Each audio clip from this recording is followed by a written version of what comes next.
Great.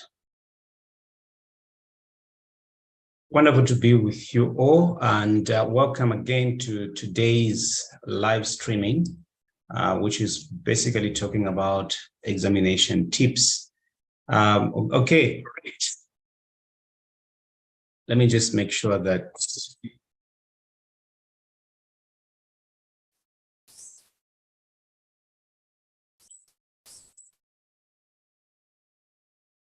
okay. We'll get started in a moment. Let me make sure that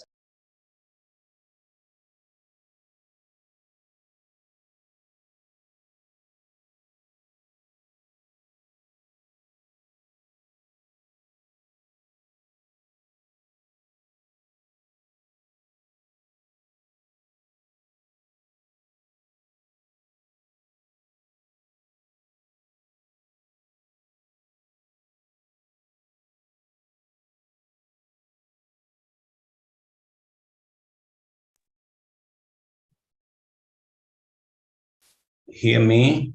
I'm battling with this. I just want to make sure that I have the right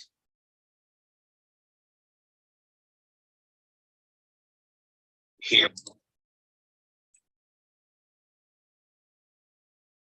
Come on, let's get done with this.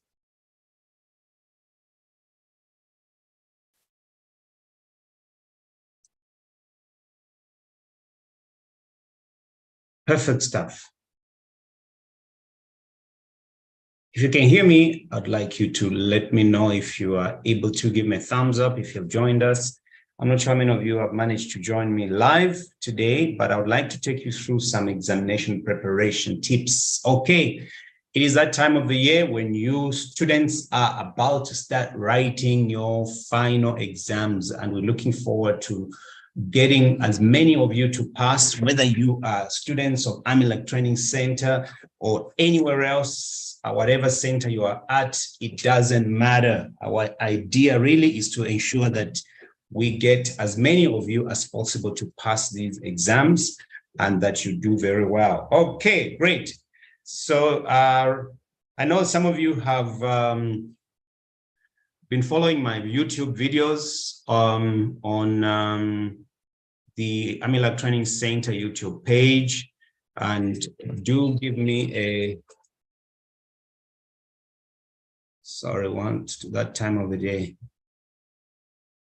where you are expecting. Let me just make sure this is off as well. Great.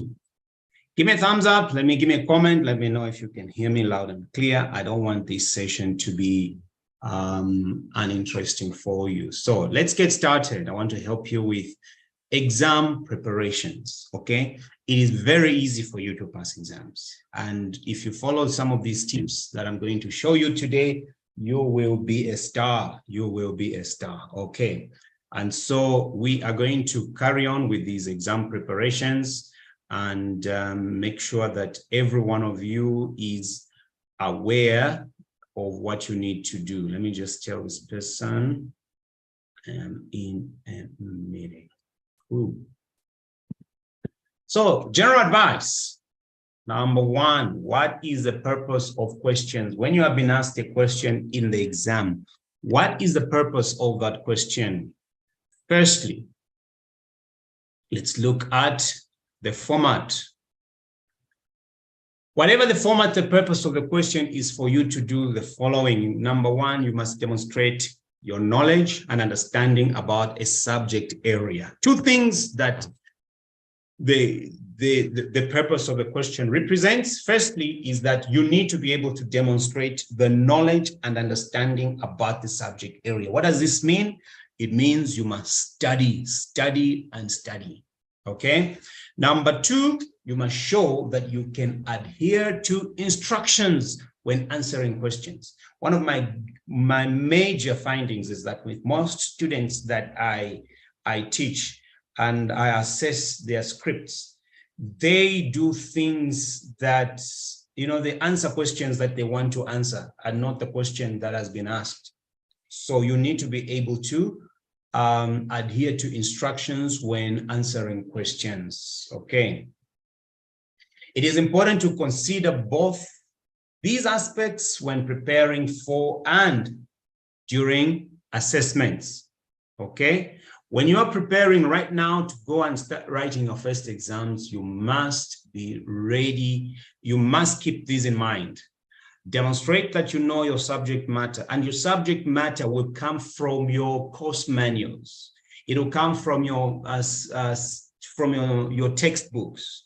You may not be able to remember what your textbook says verbatim, but you should be able to write it in your own words that it carries the same meaning as what the author or examiner has given you, all right? If you are taking an assessment involving essays or case studies, always remember to demonstrate what you know throughout your answer. Very, very important. You cannot assume that the examiner is going to fill in the blanks for you. You must show everything that you know. The person marking your essay does not know you, so you need to show your knowledge in a similar way to the way that you approach a job interview. Now, this is very important. Many of you have been to a job interview and you know how you went to town about explaining a small issue question that you were given so that you can demonstrate to the person asking the question that you know your story. This is the same thing. Don't hold back in the exam. Explain and demonstrate that you know and understand your subject matter very well. You have to help the examiner to recognize that you know your material. And if you don't, the assessor will not make any allowance for what you missed out. Okay? Let's go to the next one. Here are a few memory aids, and we're going to end here for now with the memory aids for revision and to improve your ability to remember during the assessment. Okay, exams are starting soon, and I'd like as many of you to remember what you studied. Okay, memory aid. Many people claim to have a bad memory, but often the problem is that they don't give information sufficient attention to commit it to their memory in the first place. So no excuse, ladies and gentlemen. If you decide to read that item, read through your material, today and tonight, read through your materials, put them in before you. I hope that you've taken leave today and you are preparing for your exams that are starting tomorrow. Read through them, okay? Don't assume, read through them. Everyone can remember. Nobody has a bad memory. If you apply your mind enough, you'll be able to remember. If the information never made it to your memory, then you have no hope of getting it out again. So firstly, it must go into your memory. Some of you are able to remember phone numbers, 10-digit phone numbers of most of your family members. At least you remember yours. Why? Because you think about it, or your spouses, or your children's. Why? You think about it. You've committed it to memory.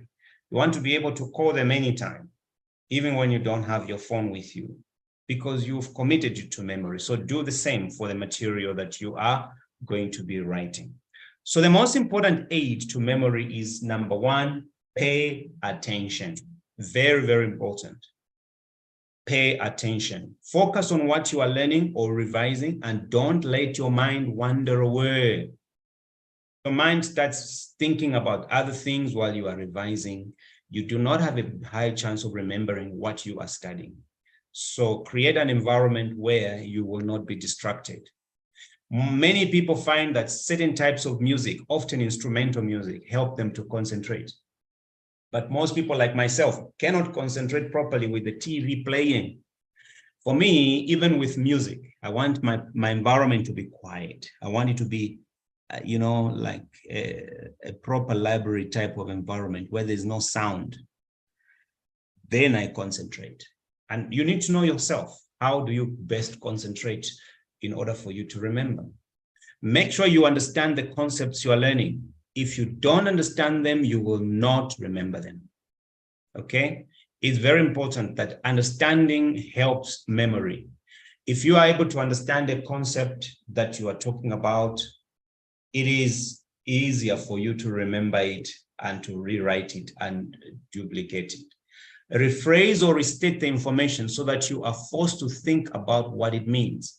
Rephrasing means that you write it in your own way, okay? If you have to remember lists, repeat the items enough times to lodge them in your memory. Lists, there are many times that you'll be required to outline or to list. And if you have to remember these, you repeat them. Talk to yourself. One of the ways that I help myself to remember is talking to myself. Use a mnemonic to help you remember list theories or stage processes where, you know, for example, you can recognize management theories by these individuals: Mullins, Brecht, Armstrong, Feld, Misberg, and Drucker. These are popular management theorists, especially those of you who are doing management at level 5. You will find these names are very popular. How do you remember these guys? You can create a mnemonic to help you remember by writing something like: most British accountants find maths difficult. M stands for Mullins, B, British, Brecht, Armstrong, his accountants, and so on. Create a mnemonic. I've always teased my students every time I teach them about corporate governance. What are the elements of corporate governance? They constitute of rules, policies, procedures, and structures. So you've got RPPS. Now, this mnemonic, I try to put an I in between R and P. So rest in peace, poor student. Take out the I, and you've got your rules, policies, procedures, and structures that constitute corporate governance. It becomes easy for you to remember. It's funny, but it helps you to remember. All right. So whatever works for you, try to do that. If you revise your own mnemonics, they are usually easier to remember if you devise, remember, than someone else's. If you can make them funny or personal to you, they are easier still to remember. Like my mnemonic for the elements of corporate governance.